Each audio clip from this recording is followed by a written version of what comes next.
If you moved our schools into some of these states that are really well-run states, they would be as good as Denmark and Norway and Sweden and some of the other states.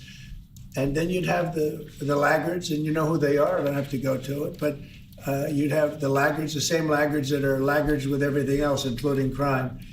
But even them, you'll break it into systems. As an example, if you went to New York, you go to Westchester County, you go to Dutchess County, you go to Suffolk and Long Island and Nassau and Long Island. You have maybe 6 or 7 locations. And you have New York City, which would include the 5 boroughs. And I think even that would run much better than it does right now. Same thing with Los Angeles or California. You'd have Riverside. You'd break it up into 6 or 7, but most of them would be states, and you'd have one. Like in Iowa, you give it to the state of Iowa. You give it to the state of Indiana. You give it. These are really well-run states. They don't have debt. They don't have problems. They don't have any crimes, relatively speaking, to speak of.